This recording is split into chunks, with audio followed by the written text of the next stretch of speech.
Hawks win. Welcome into the CHGO Blackhawks Podcast. I'm Jay Zawaski. That's Greg Boysen. Sarah's here tonight. Mario's in Milwaukee. The preseason's over, and the Hawks end it in style with a 6-2 win over the St. Louis Blues in Milwaukee. That was fun. A lot of prospects played. Rockford's going to be really, really good this year. We know that for sure. Really nice to get a win. We're going to recap everything. We're going to hear from Mario. Second half of the show. We'll probably have some time too to look forward to maybe predicting some of the final roster cuts here, as those are due, I think on Monday. So we'll know soon. Yeah. They're due Monday, but Luke made it sound like tomorrow is when why not, right? They're going to get it all done. So lots of good. We're going to get to it. Before we do, I see a lot of people here watching. Thank you. We love you. Please hit that like button for us. Make sure you are subscribed to our YouTube feed and our podcast feeds as well. Open up your favorite podcast app. Don't just listen, follow, subscribe, all that good stuff. Turn on notifications if you'd like and know when new episodes go live. You can do that on YouTube or on your favorite podcast app. And please, please, please, to celebrate this Blackhawks win, leave us a 5-star review on Apple Podcasts or Spotify. We're going to recap the scoring really quick. Hawks got out to an early lead, 1:32 into the game. Ryan Donato shoots a shot that deflects off of Tucker. Del Mastro gets the assist. 1-0 Hawks, minute 32 into the game. Hawks get a power play. A power play drawn by Lucas Reichel, by the way. Hawks are on a 5-on-3. And Bedard and Kurashev attempt 3 or 4 one-timers in a row. Finally, one takes. Philip Kurashev gets the power play goal. Bedard gets his first assist of the game. Zach Sanford makes it 3-0 Hawks. After Savoie makes a nice bank pass off the boards to Landon Slaggert, who gets it to Zach Sanford. 3-0 Hawks, 17:24 into the third. Early in the second period, Nolan Allen takes a beautiful pass from Connor Bedard, a blind backhand pass right into the slot. Nolan Allen doesn't miss. Ethan Del Mastro gets the other assist. The Blues finally get on the board at the 7:30 mark on a 4-on-4. Dvorsky scores a backhander off of Matthew Joseph rebound. Then, probably the sickest goal of the night, Frank Nazar gets a breakaway 10 minutes into the second period, all alone, assisted by Donato and Nolan Allen, and tucks in a beautiful backhand along the ice. Just a great goal. And then 16:57, Colton Dock makes it 6-1 Hawks on the power play. Dock just takes the puck from the goal line, walks out in front, no one touches him. Yeah. He had all day. He had 2 shots and scores in front. Kurashev and Bedard assists on that one. And then Perunovic scored on a point shot power play goal late in the game in the third period. So 6-2 is your final score. We're going to give you the 4th star options of the game. The 3 stars, number 3, Nolan Allen with a goal and an assist. Ryan Donato with a goal and an assist. And Connor Bedard with 3 assists and an ass whooping for Zach Bolduc at the end of the game. Heir to the ramen fortune. That was fun, man. Yeah, it's a little glimpse of the future there. I mean the Bedard thing. Oh, yeah. We just see Connor Bedard. All of a sudden, the plays happening, and all we see is people grabbing Connor Bedard, and he's throwing rabbit punches. Then they go back and show. Really good job by the production team, by the way. Not only to show how it all began, but in the first period, Bolduc cross-checked Bedard to the ice. That's what started the whole thing. Right. Yeah, that happened on that play where they kind of stopped because the puck hit the net, but the refs didn't see it. That'll make it easier. That's backward. Jay's struggling tonight. Mm-hmm. I think Bedard thought there was going to be a whistle because the puck hit the netting over the glass, but nobody saw it, and the whistle didn't come. So, I mean, rightfully so. If I'm just going to sit there and I see Connor Bedard just standing there, I'm going to hit him too.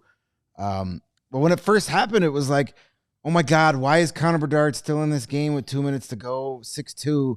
Look at that. They're jumping him. And then when we saw the replay, like, oh, okay, well. He kind of did that. He kind of, yeah. But hey, I like that out of him. We've seen glimpses of that. We're seeing more of it already here where he's just like, I'm not going to put up with this crap. And good for him. Maybe not, the best time to do it in a final 2 minutes of a blowout of the last preseason game. Yeah. But he probably figured, Zach Bolduc, you're not going to be in the NHL again this season, so I'm also getting my lumps in now. Definitely. All right, here are the 4-star nominees. Frank Nazar, a goal and an assist. Philip Kurashev with a goal and an assist. And for the second time this preseason, Arvid Soderblom stopped 26 to 28 shots, a .929 save percentage in this one. He's been really good in his 2 starts. He has. He's looked more confident. The one goal was a rebound he probably should have had, but wasn't able to control, keep it in. So, but he's been much better, and that's good because he's likely going to be starting one of those 2 games, those back-to-backs, either Winnipeg or Edmonton. I would think probably the Winnipeg game. And then who knows after that? Brossoit is skating. He hasn't really practiced with the team yet, but Luke Richardson said that he should be able to start doing that on the road trip. So, maybe it's just one start for Soderblom. We'll see. But if he plays like he did in the preseason, he'll give him a chance to win. And that's all you can ask for. That's all you need from your backup is give the team a chance to win. And so many times last season, they had no chance to win when he was playing. We just started. We're a few likes away from 100, so let's get there. Let's try to get to at least 150 on tonight's show. Greg, all the likes are for your new haircut that I didn't even realize you got. I got it like a week and a half ago. It's working. Same one I had last night, but I'll take it. It's working. Remember what I said to you before this game? No. What my prediction was for tonight? Yes. What did I say to you? You said the Blackhawks are going to win by a lot. And then everybody in the chat's going to say, well, I'd rather have these kids play up here than all these veterans. And look at me. Right on cue. The old Barry Horowitz. Pat on my own back. I was also the guy, though, that when the Hawks went up 3-0, I turned to you and said, they're losing this 5-4 in overtime, aren't they? Yeah. Well, I wasn't going to mention that, but you brought it up. Hey. No, it's look, this St. Louis Blues roster was not great. Neither was the Hawks. Don't get it wrong. And look, you should be excited about these young players. They looked good. They came out in this game with a swagger. I think some of these guys feel like they should be on the team. I think that Frank Nazar feels that way because I'm not saying he's arrogant, but he's got an ego, and part of his ego is what makes him great. I think Ethan Del Mastro probably feels like it. I think Kevin Korchinski probably feels like it. And then you give Lucas Reichel a chance to get in the lineup, and I thought Reichel had his best game of the preseason by a significant margin. He was noticeable, drawing penalties, back-checking, got a couple scoring chances too. Like, that's what we need to see from him. It doesn't have to be a 2-point night every night. That would be great, but just be a factor. Just be noticeable, and he was that tonight. Yeah, Reichel had a much better game. I'm sure he feels good about that. The coaching staff feels good about that because before the teams got on the buses to go to Milwaukee, we met with Luke Richardson at Fifth Third Arena, and he said like he's going to play with the top line tonight. He knows what we want from him, and if we see it, he'll get more opportunities like that. And if he doesn't, he won't. So he's been giving that message, and some of these kids, I think we were able to see like Korchinski and Doc and Nazar had really good games because I think the pressure was off because they know they're going back to Rockford after this game. Whether especially with Nazar, he looked those first couple games they played in the preseason. Yeah. He looked like he was in his own head. He was thinking too much, and a thinking hockey player is a slow hockey player. Tonight he just was playing, and everybody was skating hard, going to the net. That's what you need. That's what this team needs to do every night is that fast, get the puck in the zone, skate to the net. Lucas Reichel was going to the net. And Nazar, I think, was playing a little more instinctual because he knows, like, those first couple games is probably like, I got to be awesome to make the team. And now that pressure's taken off. He just goes out and plays the game.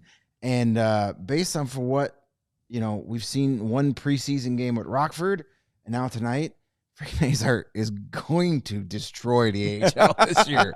Yeah. He is going to be like I've been saying all season they're going to put him in they're going to find a way for him to get called up right before Christmas so he could play in the Winter Classic so they could sell Frank Nazar Winter Classic jerseys. It's not a bad idea. I don't think they're going to find a way for him. I think he's going to play his way back to Chicago. He certainly a lot quicker than the plan might be for him. Yeah, it's just such a, I don't know what this does for the guys who played last night that got their asses waxed, and we talk about like gaining momentum for the season here and this win being good, and I know for a fact actually at the end of last night's game we kind of thought maybe you go back with the same lineup, this lineup that you are projecting to be your starters in Utah, and give them a chance to work out the kinks. Because I don't want to go negative on it, but what does this do for the team that's going to be in Utah? Well, it remains to be seen. What it can do is Luke Richardson can go say, "Look at these kids; they want your jobs, and we will give them to we'll give them your jobs. Yeah. You've got these young kids that want to be here. Show me you want to be here." I specifically asked Luke Richardson today.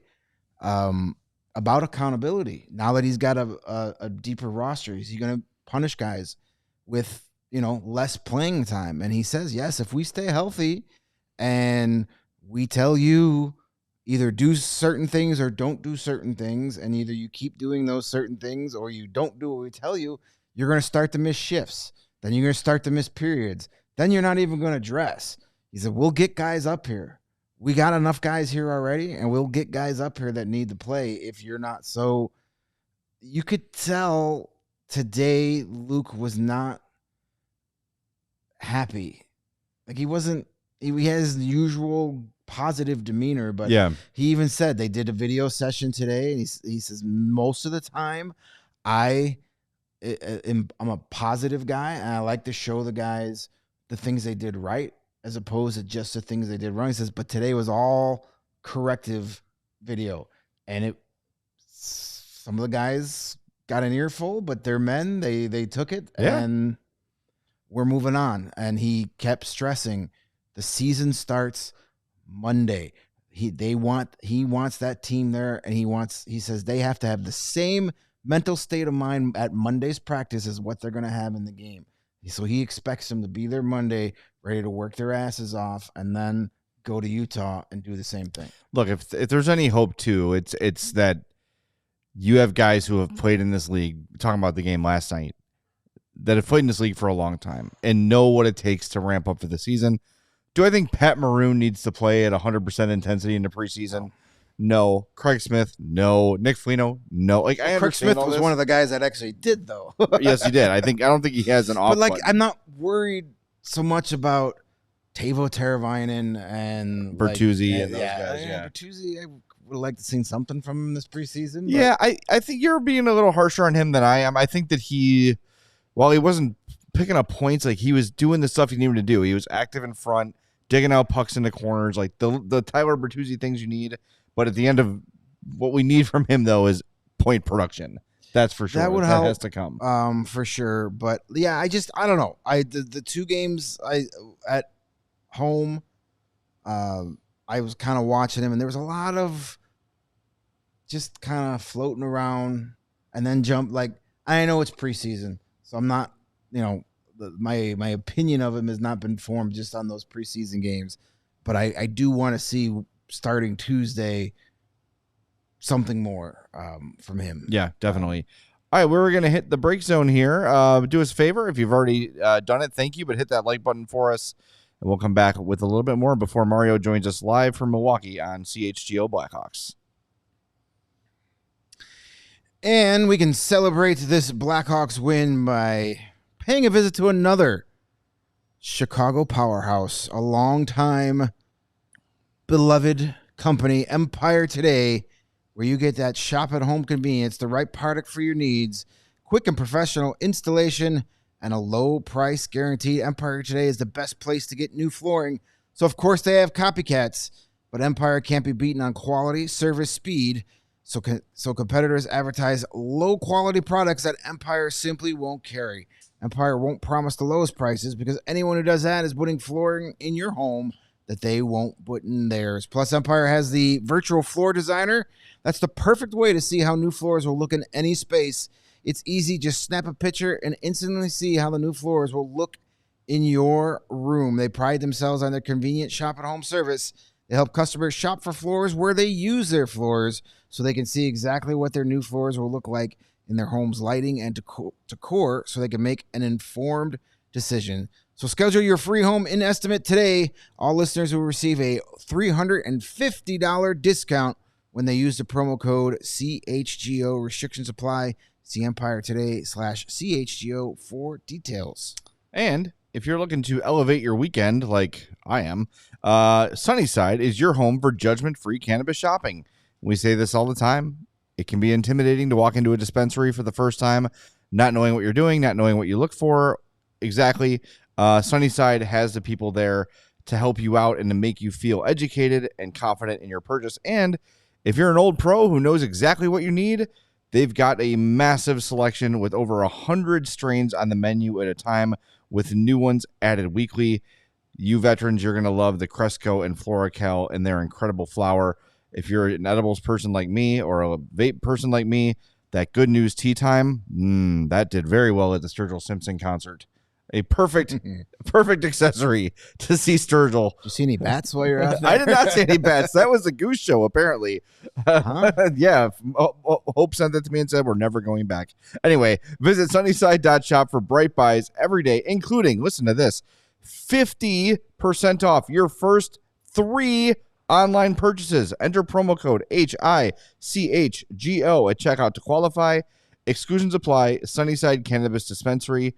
Bright buys every day, only for 21 plus or Illinois MedCard holders. Yeah, if you missed that, the Salt Shed, apparently when Goose was there a couple weeks ago. Band? Goose is like a jam band. Okay. And I've heard a couple of their songs, and I looked them up, and all I saw were like deadheads and fish heads, like saying they suck. Whatever, just like what you like. But anyway, apparently there were some bats like swooping down on people at that concert, and some people got brushed. So not great. Nothing like getting rabies at a concert. Right, exactly. Not a Sturgill.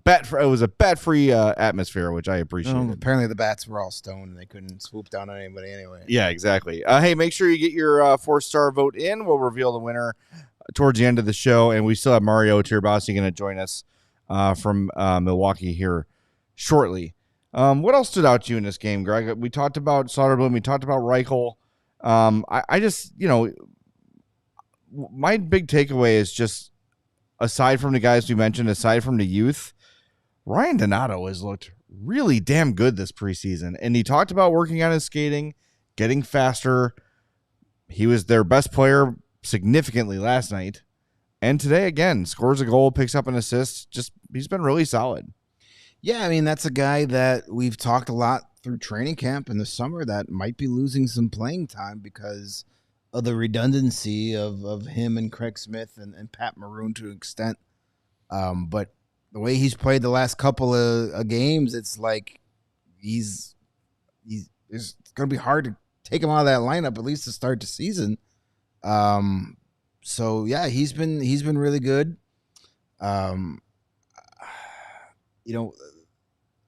You wonder where he's going to play in the lineup.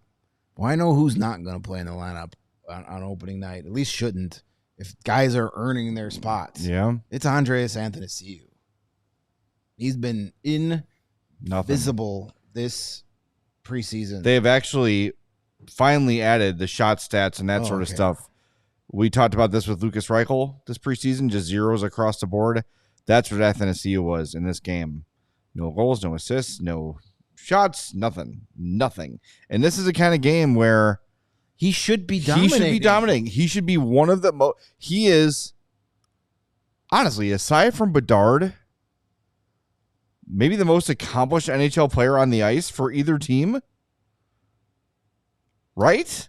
Probably. Like in terms of NHL experience, NHL point totals. But he shouldn't be invisible against an AHL team. Absolutely not. And he was a non-factor. Listen, I think I noticed him once early because he was fast. And then that was it. He was gone. And I noticed him when he got hit in the face with a puck late in the game in front of the net. I did not like that deal when they gave him the 2 years 2 years ago. That's been one of the missteps of Kyle Davidson. I know we like to talk about a lot of the good things Kyle Davidson done, but every once in a while in mailbags, people will ask, well, what's one of the things you don't like? That's one of them. Deal was one of them, the 2 years, and that salary cap, that cap hit. I get why they did it at the time because you needed to hit the floor, but you didn't need to do the 2 years, I don't think. And now it's coming back to haunt you because he's not really. He hasn't earned a spot on this team, and who's bending over backwards to take $4.25 million for Andreas Athanasiou? You just gotta hope that Columbus, trying to get to the floor, takes him on, and the Hawks just say, Columbus future considerations, just take him. Columbus is. They were given more time first by the league, rightly so. And they also cut it down. I think they needed like $3 million, almost $3 million to get it. But then they said that Johnny Gaudreau's signing bonus will count towards the cap because they technically already paid at.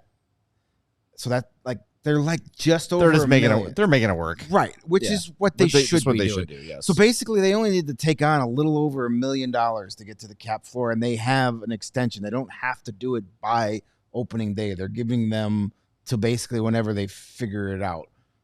So if you only need to add on a little over $1 million, again, you're not going to be calling for Athanasiou unless the Hawks say, well, we'll retain half of the salary. Yeah, retain half and give us future considerations. That's it.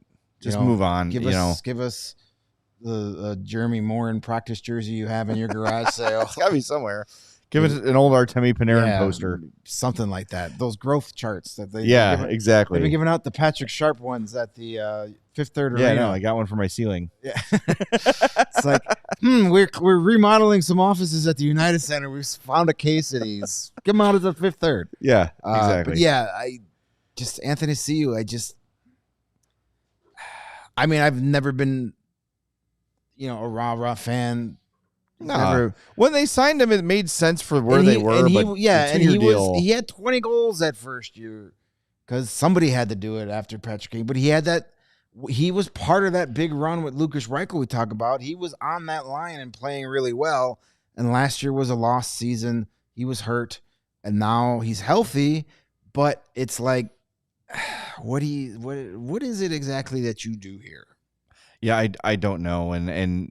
Again, this was an opportunity for him and Reichel to get their last chance to have their say, to try to work their way into the lineup on Tuesday. I think Reichel made a case, especially when you see how slow and how little offense the roster last night had. Maybe Athanasiou did nothing to earn a spot on this team. And I don't know. A couple people, by the way, talking about Reichel and Athanasiou kind of in the same vein. Don't look at those guys the same way. Like they're not. Lucas Reichel is still a young NHL player. There is still a chance that he becomes more than what he is. Right. Athanasiou, we know. Right. That is a known commodity. He is what he is, and it's not going to be any different. Like Ryan says, put Reichel to Columbus for future considerations. That would be a huge waste of an asset. Yeah, and Lucas Reichel is making $3 million less. Yeah. Than Andreas Anthony. Yes. It's not it's not as bad. Like, and at least with Reichel, if Reichel plays this season like he played tonight, you're going to get some production out of him. Yeah, you would think so. It's just, I do worry about this team's offense. I really do. And, even if Reichel does make the roster, it's not like he's been a consistent contributor. I guess we can worry about the regular season when it gets here. Tomorrow, my friend.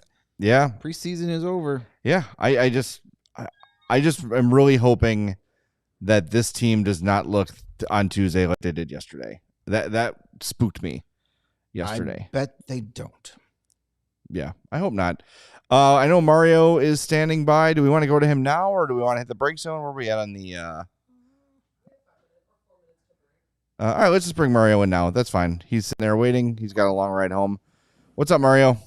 How was the atmosphere there tonight? That's what I want to know. What's up? What was the atmosphere like? It was good. It was good. It was, it was a pretty full house. I don't know if it was necessarily a sold out crowd, but no, it was good energy. It felt like it was a Blackhawks game at the United Center, sans the leg room in the press box. But no, it was a good atmosphere. It was fun to be back in Milwaukee. I know we were here 2 years ago. It was against the Wild, and I think they lost that game. So this was a much better game. Definitely a good atmosphere, a good way to spend a Saturday night. And I remember 2 years ago we went. They had like the outdoor area, had bands, and Chris Chelios was around signing autographs. A similar atmosphere today before the game. Yeah, they had the Deer District all done up, and it was a good weather day for it, and yeah, it was fun. It's a good building. As far as I could tell, like I really don't think it's that bad for hockey. I think probably 15,000, I'd say, is the capacity. It's a good arena. I know it's not built for hockey, but it houses it well. Yeah, the ice seemed to be a little bit of an issue. I don't know if anyone mentioned that post game, especially early and then late in the game. You could see the puck was bouncing a lot. Guys were sort of falling down often. Did anyone mention the ice conditions? I know it's a place that doesn't typically have hockey, so it's understandable. Yeah, Luke was asked about Korchinski and his footing, because it seemed like Kevin was prone to slipping a couple of times. But other than that, no, it definitely didn't seem like it was like as big of an issue to really like make a stink of it. And I think those issues sometimes are fall to the wayside when you put up 6 goals. So no, I mean, I think it was fine. And yeah, it's the final preseason game in a facility that, puts down a sheet of ice, I don't know, less than a dozen times a year. Maybe if Disney on Ice shows up, or if Wisconsin hosts a holiday tournament, like they don't play hockey in here too often. All right, so who did we hear from aside from Luke after the game, and what they have to say? We heard from Luke, and we heard from Connor Bedard and Ryan Donato. And yeah, I mean, it was what was interesting to me that stood out from what Connor said, and I think Luke talked a little bit about it as well in his availability, was just kind of everything felt light coming into today's game with this group. It felt light, like they were feeling, good mood, good vibe in the room, and went out and played well, and had it translate out on the ice. And I think, with the group that was out there, having it be basically 80% Ice Hogs, and all of the Ice Hogs that are like part of that young group of guys that are, part of the rebuilding plans, that's really good. That's really positive to hear that group is, got a little bit of good energy coming into the season, a little bit of chemistry building, and that it can translate on the ice in a short amount of time. Like that group too is like just kind of coming through training camp and a couple of days of Ice Hogs training camp, and 2 Ice Hogs preseason games to play together. So it's good to see that young group is gelling and has a little bit of chemistry to start the year, because they're going to be the ones carrying the Ice Hogs this year, and they're the ones that are down the long-term future of the Blackhawks, important players in it. So that was good to hear from Connor, and good to see. And good to see it translate on the ice. Again, like this was basically the Ice Hogs and the Springfield Thunderbirds, but this organization, the Blackhawks, like this group needed a win, if not just for the overall mood of the organization moving into the regular season. So who knows? I mean, maybe some of these young guys put things on tape that the veterans can learn a lesson or two from heading into Tuesday.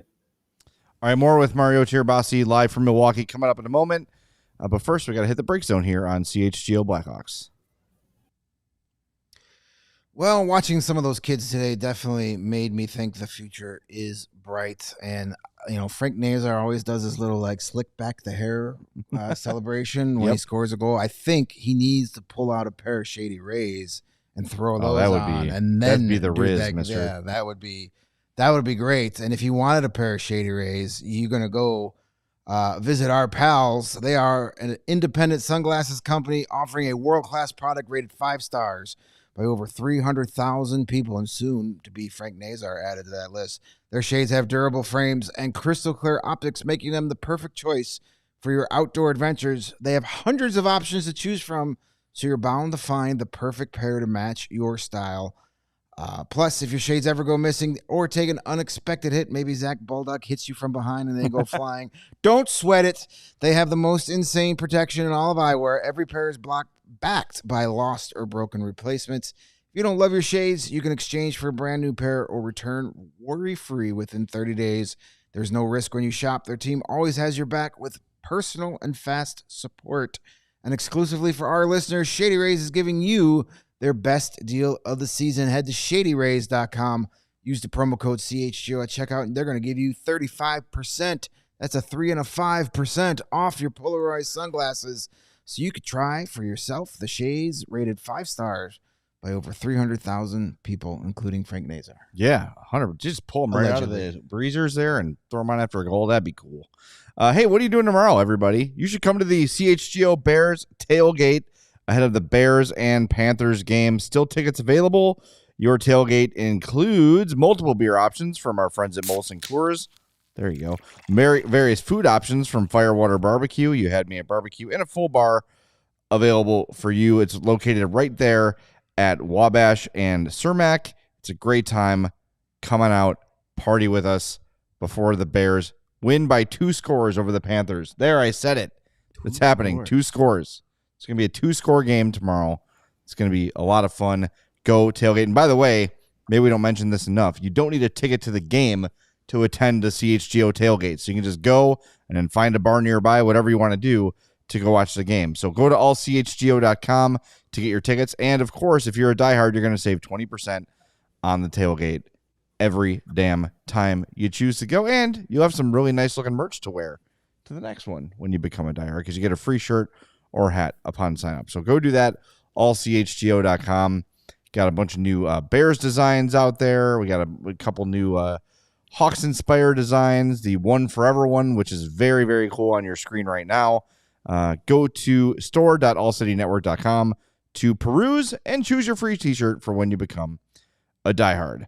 All right, let's bring Mario back in here from Milwaukee. Just want to get your thoughts in general on this game. We spent a lot of time, talking about who we thought stood out, who played well. What did you see in this one?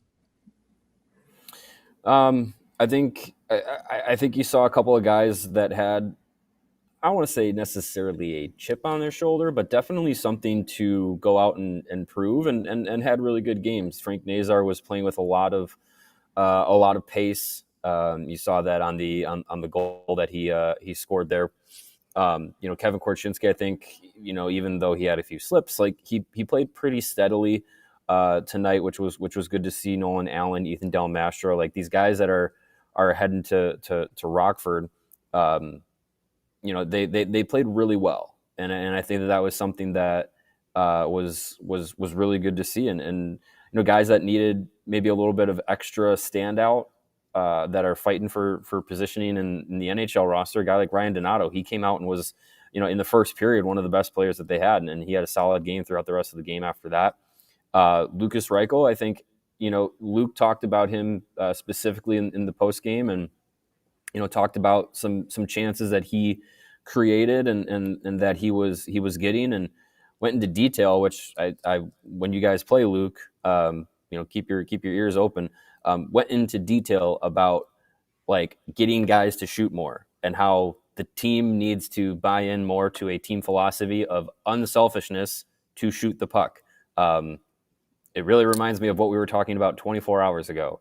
But yeah, he talked about that specifically with Reichel about, wanting him to take more chances with the puck to shoot rather than passing, and said how in today's practice for the non-game guys, how they worked on, the pace of play and quick decision making, and making sure that, if a play is coming down to shoot or pass, like on a 2-on-1, and the pass isn't there, don't wait until the play's over and then try and make the pass anyways.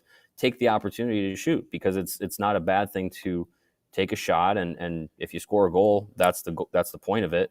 And if not, there's a chance for a rebound, and you can continue to create offense off of that too. So, with Reichel, I think it was good to see him, involved in some setup of some good plays, but also still wanting a little bit more of that, offensive generation through shooting the puck. So it wasn't a bad game for him, even though he wasn't like lighting it up in what was basically a glorified AHL game, but it was a good performance overall for sure.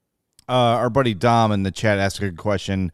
Maybe we can all address it. He says, could any good play from tonight change the opening night roster? Saying, did any of these guys that maybe got sent down change any minds? I don't know about that, but I think, speaking for me, Nolan Allen, who I wasn't really sure if he'd be in the opening night lineup or not, had a really good game in this one. And that's a guy who I think has earned at least a look early before Wyatt Kaiser recovers and works his way back to the lineup.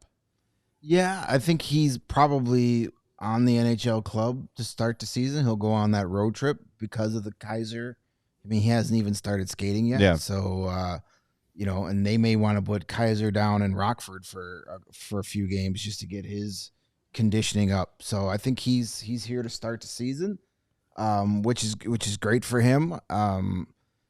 Luke was asked that today, this afternoon before they went to Milwaukee, and so he kind of, he played it very, Coy.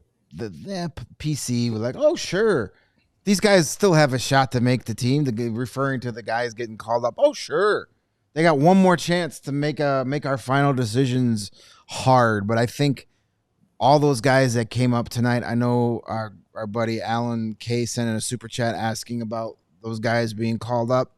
There it is, $5. Just me as a stranger recall Nazar and those guys.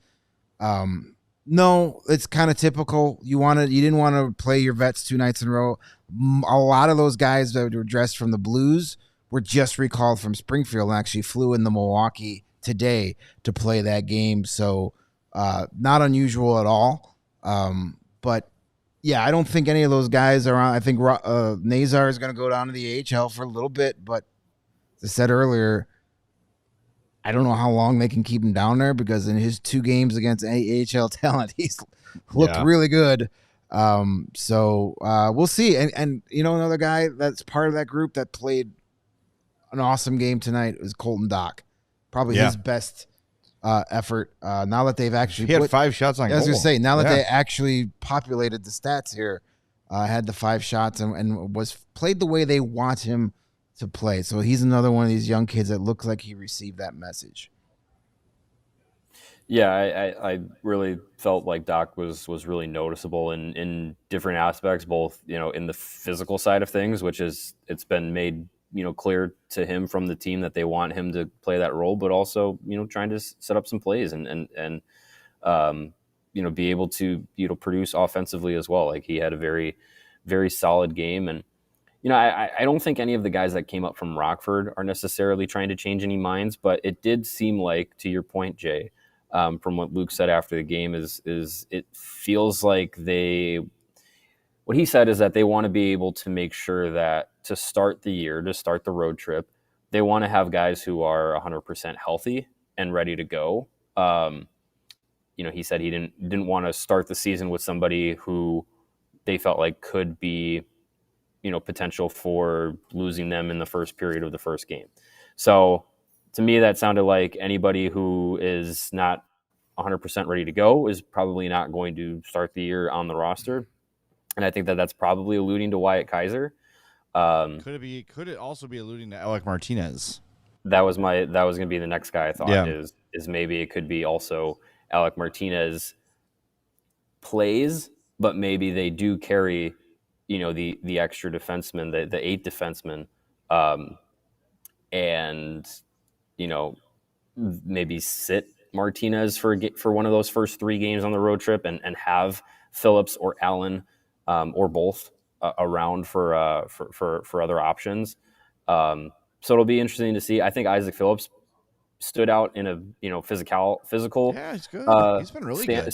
Standpoint today, whereas Nolan Allen, I think you saw a little bit more of his offensive side today, jumping in the rush and capitalizing on a really nice setup from Connor Bedard.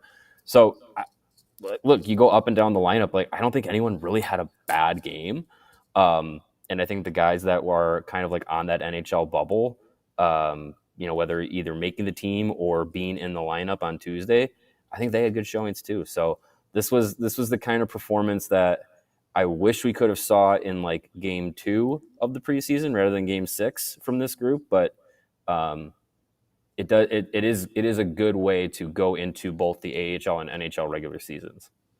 All right, Mario, before we let you go, we're going to reveal the winners of Who's Your Hawk for tonight. And we're going to give the swag chain over. Well, we have some updated scores. Now, the scores I gave to Sarah before the show started was because I will hold on to that. Because they hadn't populated all of the stats yet. They just had goals. So that was just based on goals and assists. So those would have been you and Jay would have tied with 8 points. Actually, when you add in the shots and the plus minuses and all that other stuff, Mario wins tonight with 11 points. Kurashev finished with 9. Frank Nazar finished with 6.5. Oh, blast from the past. And the final preseason standings, which we agreed will determine the way we pick our picks for opening night. Yes. I am, for the second year in a row, the preseason champion. I'm going to raise a banner a la Nashville Predators style. 23.5 preseason points. Where's the party blower sound effect? You are the... There you go. There you go, Greg. My swag chain from our pal Aaron. This thing's pretty awesome. I look forward to wearing it a lot more this year. And then Mario finished second with 17, and Jay came on strong at the end. It took you 4 games to get into positive points, but you finished with 16.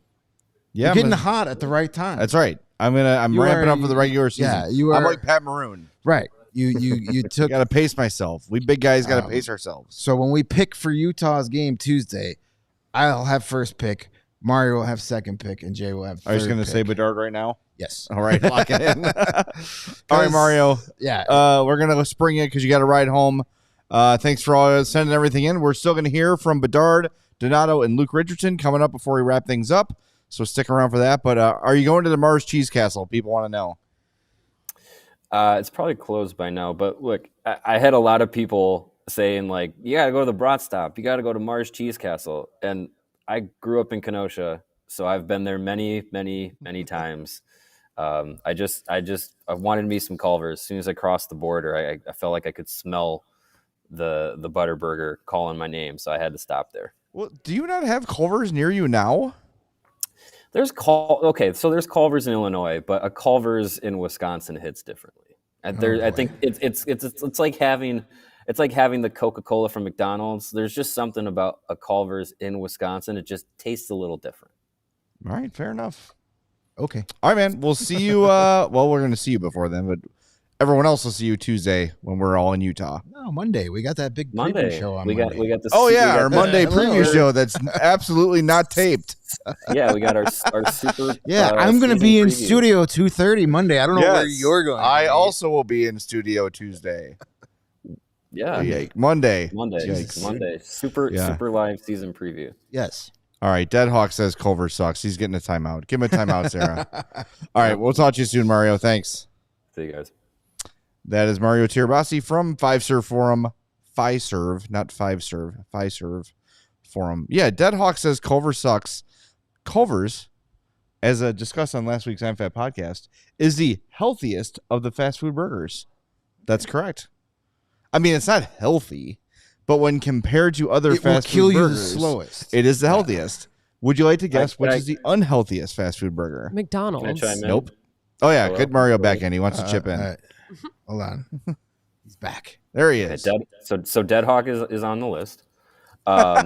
You just made the list.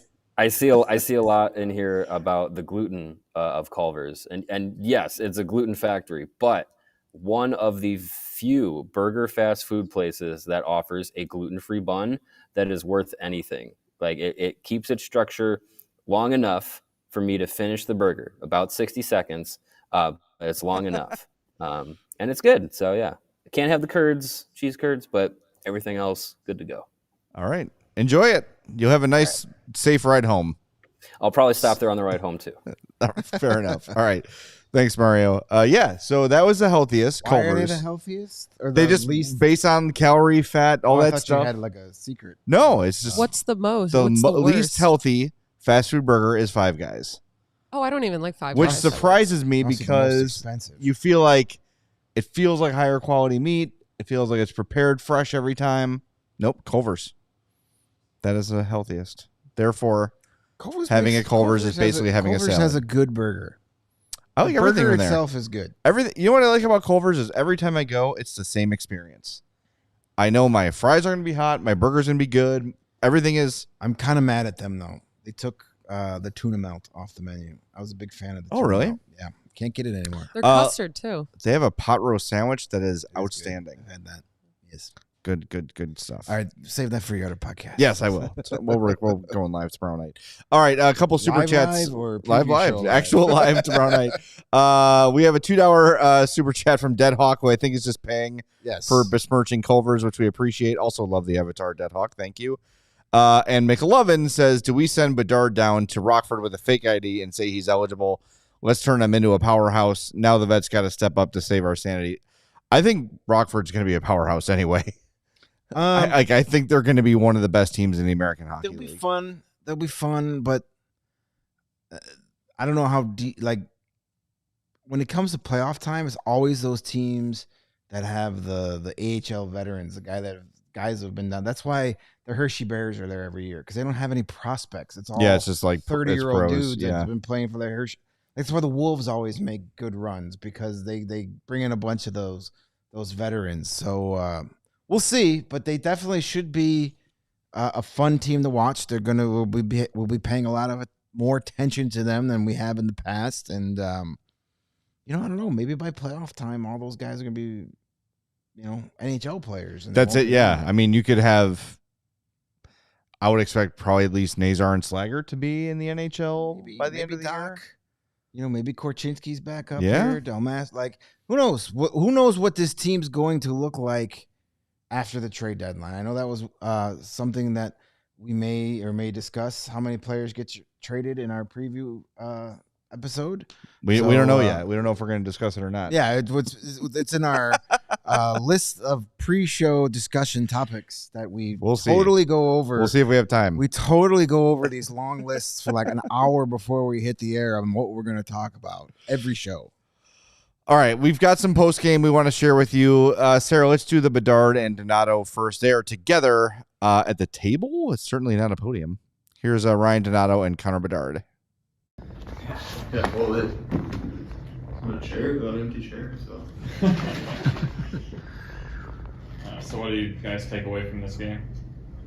I think we were pretty frustrated with kind of how preseason's gone so far, and no matter what it is, losing isn't fun, and wanted to sign it off on a good note and try to do the right things as much as we could, and we could see the success when we did that. What have you said to each other to kind of spur this effort tonight? I think we just tried to stay positive. Obviously, had a couple of tough games, and pucks weren't going in, and I think mine was a super lucky one, right? And you get a couple lucky ones, and things start to turn around. You start to get a little more confidence. Guys are having a good time, and it's hard to always get up to preseason games, but sometimes when you have the younger guys, they're pretty excited, and I think a lot of the veterans tend to look forward to the season and get ready. But I think for this last game, we had a lot of guys that were hungry, and I think we paid off.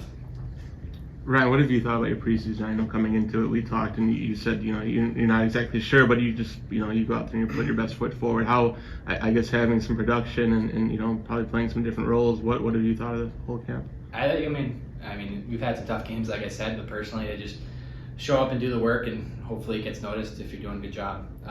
We have a lot of guys that have been working hard, sometimes not getting the best results, but it's hard not to just look at myself a little bit. It's a long camp, but I don't know. I don't really judge myself. I want to just help the team win as best I can, and usually when I'm doing that, that's usually when I'm playing my best. You and Connor, you and Kaczynski got into the mix a little bit, that scrum at the end. Just what was your thought process with that? Nothing really. I mean, it's hockey, it's a physical sport, and it's good to see, for myself and for our whole team that obviously, I was getting into it, and then our whole team jumps in there. So that's just kind of, I think the brotherhood you need, and it's cool to see Coach kind of check on. Well, I didn't see him, but the guys were telling me, so I gotta watch it. Yeah, he took a guy down, so. Yeah, he was telling me. He was pretty proud of it, so it's good. With the majority of tonight's roster not starting the season in the NHL, how do you take from tonight's game and translate that to starting the season in Utah on Tuesday? I think like Don was saying, I think we just had a lot of fun today. We had all the young guys, and guys are excited to play and excited for that. Obviously, not to say other guys aren't, but I think that's the thing. We just went out there with positive mindset and really just enjoyed it. I think we were just having fun. Laughing in the room. It was light enough, I think, but we went out there and did a job. But I think that's kind of what I'll take away from tonight, maybe. You guys get a little excited that a lot of these guys that are going back to Rockford, but they could be back up either at the end of the season or next year. Yeah, no, I think a lot of those guys in there have, you could see them tonight, right? They did some good things, and it's a hard league, and a lot of these younger guys got a little bit of a taste of it, and hopefully they can learn and hone in their own craft in the American League, and a lot of guys go through that, and they become better for it. I wish I did at that point. I wish I played more, because I think a lot of these guys can develop their game, and when they get their chance, they're hungry, they're confident, and usually that's the type of guys that stay up for a while. What do you guys think of the crowd being in Milwaukee, but so many Hawks fans? Yeah, it felt like a home game. I mean, it was pretty electric in here. So, I think we expected it to be loud, and cheers for us for sure. But I think it exceeded my expectations for sure. So it was a lot of fun. Thanks, guys. Thanks, guys. All right, there's Connor Bedard guys. and Hockey Nato. There's Hockey Nato. And he did have his child. Somebody asked in the chat, yes. Ryan Donato's wife did give birth. Hockey Nato is better than Shark Nato. Yes, I would live through a Hockey Nato. All right, we're going to play Luke here in a second. So why don't we cue that up?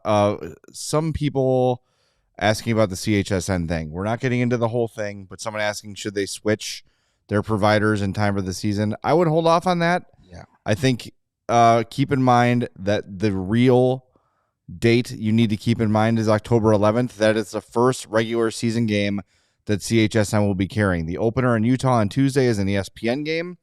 So I would expect, just based on reading between the lines, that an Xfinity deal gets done maybe that day.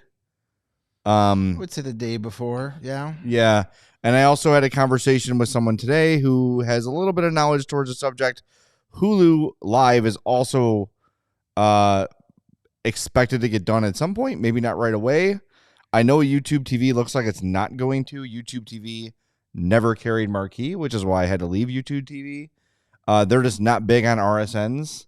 So let it play out. Wait until the 11th. And if you're within, 50 miles of Chicago, I know it's a pain in the ass. I know it's archaic, but We've been using the antenna here, and it works really well. My dad lives out in Palos Heights, and it works well out there.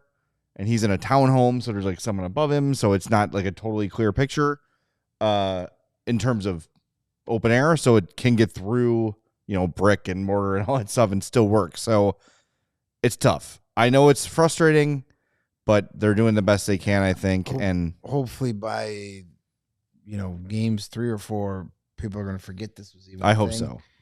These things always have a way of working themselves out at the 11th hour. Both sides are trying to get the best deal done.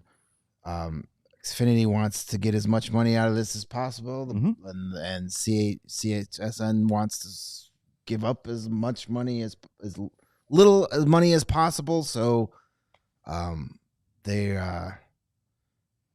hopefully will come to a deal. But I wouldn't be switching. I wouldn't be going to putting that DirecTV satellite on your house just yet. And real quick before Luke, some people were asking about the Ice Hogs and how you're going to be able to watch them this year. AHL is now on Flow Sports. And if you get the Flow Hockey subscription, if you pay for the year up front, it's $150 for the whole year. Otherwise, it's like $30 a month. So you're saving a ton of money.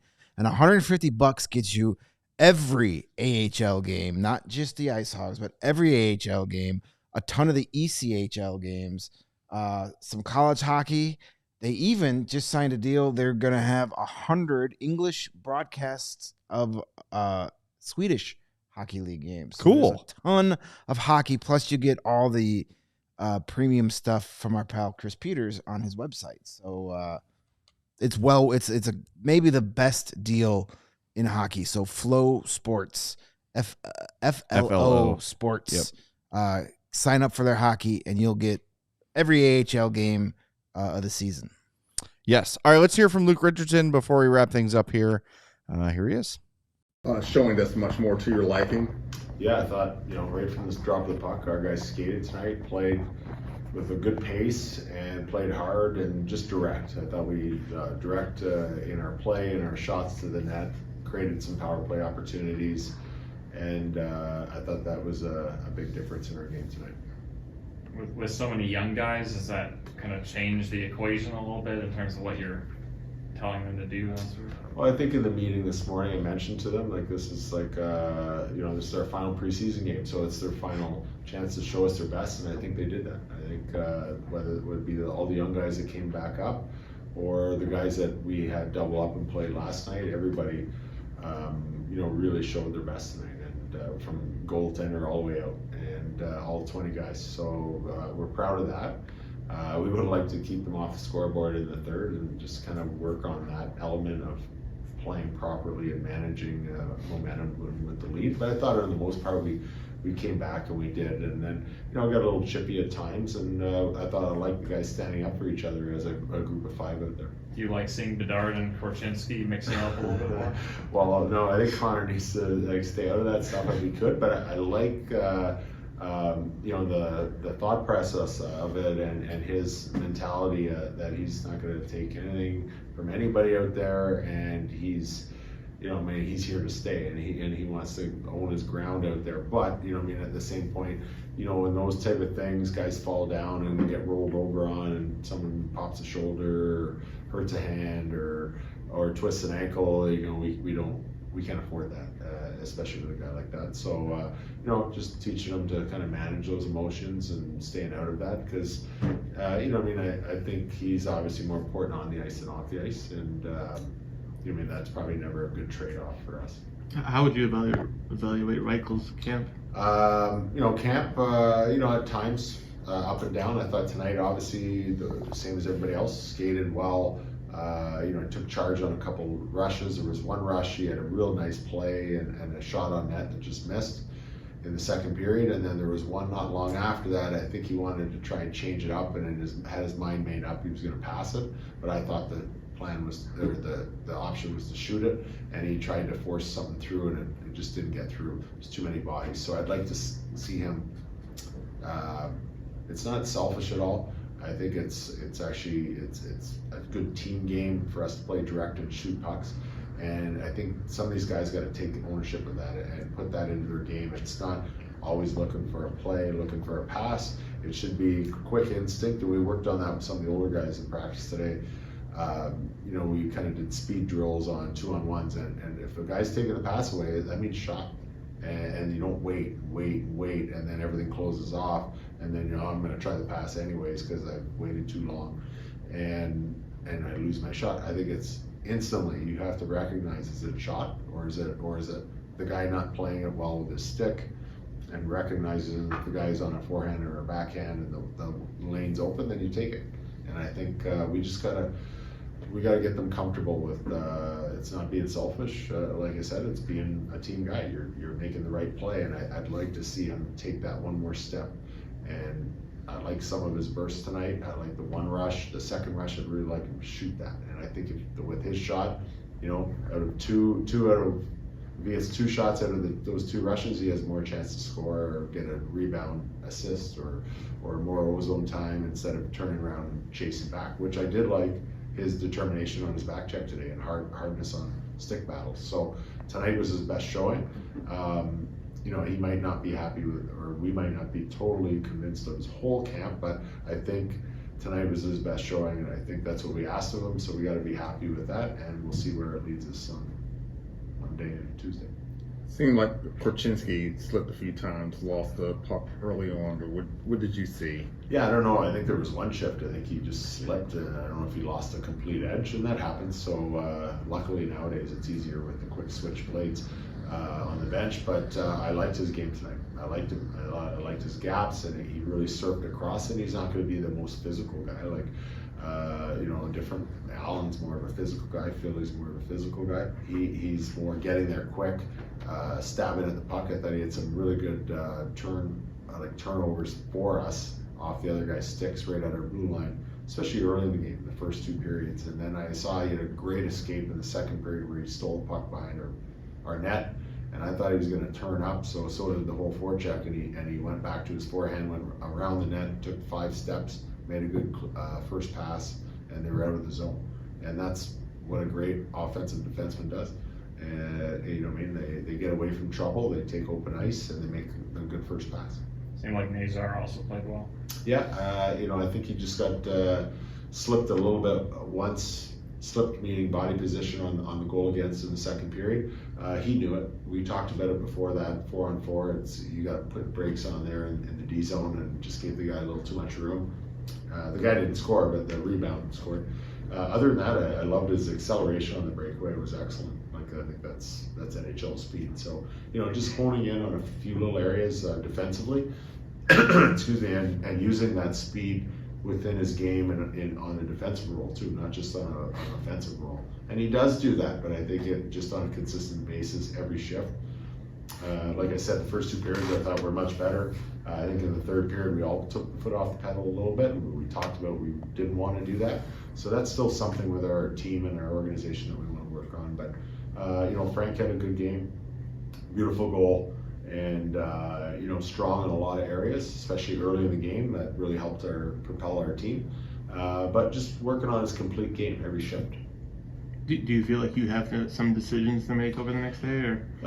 For the starting lineup, maybe, yeah. I think that was a good showing tonight. I think everybody played well, and now we have to see on who's healthy back at home, 100% healthy, because I'd rather play with 100% healthy guys than lose a guy halfway through the first period and we're down and shorthanded on the road when we already don't have the last change. So there's different elements on the road than there is at home with that. So we'll just see what happens over the next 48 hours, I guess. It's that crunch time of the year with people crunching numbers and rosters and who's available, who's not for waivers, and that's us and every other team. So I think Kyle is going to be busy looking at all that. What do you evaluate Arvid's performance? Yeah, Arvid was solid. I think I loved him. I think it was in the first period. He didn't even go down on a shot. That guy coming in on just looked very confident, very compact. I think I didn't really see the last goal. I'm not sure if it was a screen, but it was a bomb. It was a big shot on their power play. And other than that, I thought he was really good. I thought he got out and played the puck, very simple. It's not the biggest part of his game, but I think he's working on it, and that's getting better. And I think he just looked really confident and big. And when a goalie looks big, it's not good for the other team. So we're happy with that. Thanks, Luke. There he is, Luke Richardson, after the Hawks 6-2 win over the Blues in Milwaukee. The preseason is officially over. Good riddance. We've got our preview show coming up Monday at 2:30. Then we are wheels up to Salt Lake City, where we will all be covering the Hawks and Utah hockey team for the season opener on Tuesday night. And we will be your post-game show, so be here with us. It's going to be a late night, but stay up with us. I would expect, by the way, is that the third game of the night on ESPN? Yeah. It says 9, which in a normal night means 9:07, which on a night like Tuesday would probably be closer to 9:20. The first game, I think, is at like 3:30 in the afternoon. Yeah. And then it's 6 o'clock, but it's Panthers, which I would imagine they're doing Banner raising. Unless they do it like the Hawks, where it's, well before the game. Yeah. But they're going to want to show that on ESPN. Probably. Yeah, I don't know how so 9 p.m. is not. Yeah, I would think at least 9:15. So either way, when the game ends, we will be here for you. So be there for us. We'd appreciate it. And we do appreciate all the likes, all the new subscribers. Please, if you've not already, hit that like button for us. We would really, really appreciate that. And we'll talk to you Monday at 2:30 right here on the CHGO Blackhawks Podcast. We all silly like the mayor.